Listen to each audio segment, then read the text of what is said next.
Actions have consequences.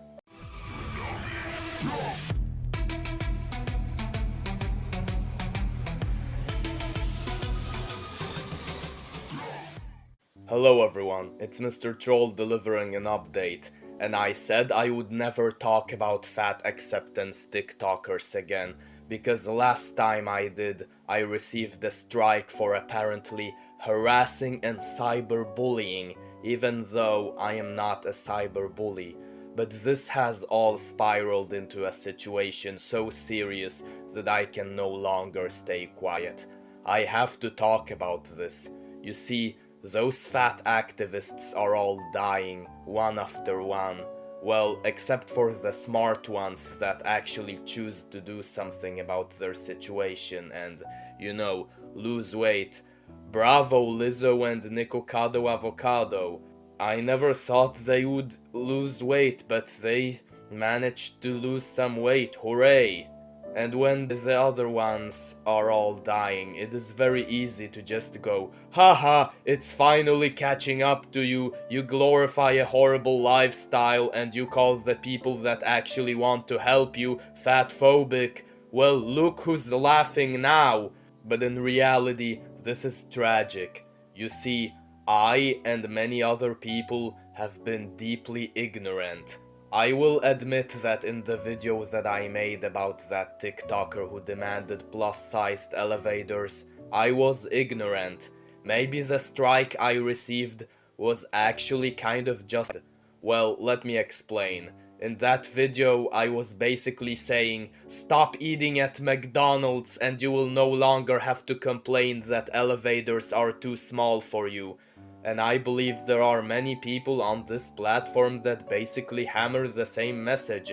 Stop eating at McDonald's, start eating healthy, go to the gym, and you will lose weight. However, what I did not realize is the fact that not eating at McDonald's is not an option for everyone.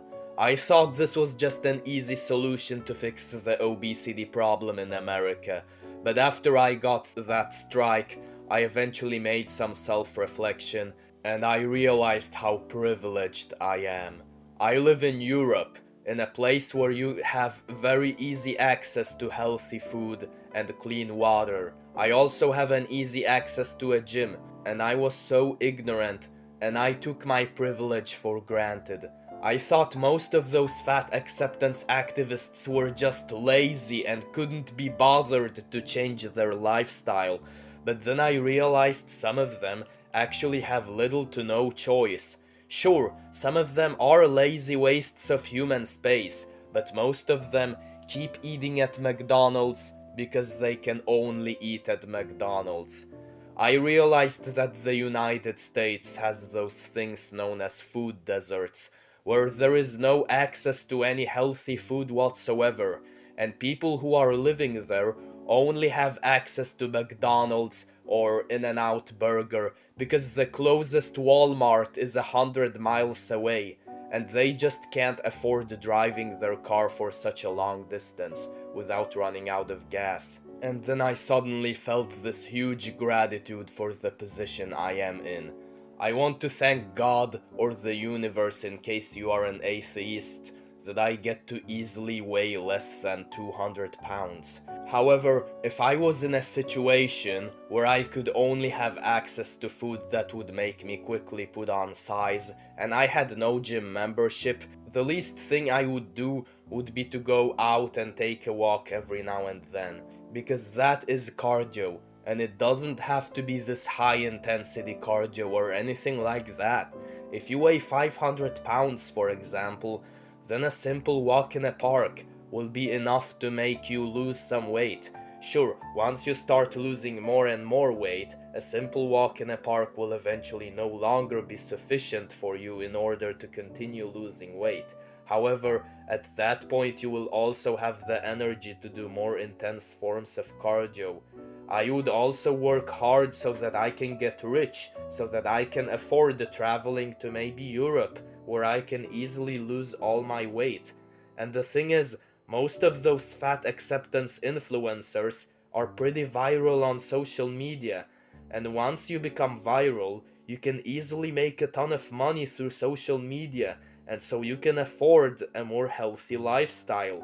But maybe being a fat acceptance influencer is the only way for you to make money, which means you have to be fat in order to keep getting that paycheck. So perhaps it's a vicious cycle. What also is a vicious cycle is when obese people watch other fat acceptance influencers who basically give them validation, and they say, hey, being fat is not bad at all, in fact it's great, and basically encourage other people to stay obese. However, I don't see how it is encouraging when those influencers shoot liquid cheese into their mouth. When I see that, I just lose my appetite, I want to throw up, and I start doing a bunch of cardio and dieting so that I don't end up like them. But what do I know? I'm privileged, so maybe shooting liquid cheese is really inspiring to some people, which is tragic. But what is especially tragic is, for example, this case. Just because I'm fat, that doesn't invalidate the things that I say. I ruined my life with food, binge eating, and lack of self-care. And I'm hoping that it's not too late for me this time. I ain't been to the store in 2 years, maybe more now, I guess. I went to the post office once and that was hard. I went to urgent care and I thought my legs were gonna give out from under me. Because I had to stand there the entire time after walking in. So she is saying in this video that she hopes there is still a chance for her to turn her life around and get better. This was her last video, and she passed away shortly afterwards. She was only like 28 years old. If she was the stereotypical fat activist that kept pushing the narrative of being obese is good until she died, I would probably have just reacted with like, who's laughing now? But the fact that she woke up and realized that what she was doing was a bad thing, plus the fact that she wanted to change, but at that point it was too late. That is so heartbreaking. My heart goes out to all the people today who are affected by obesity.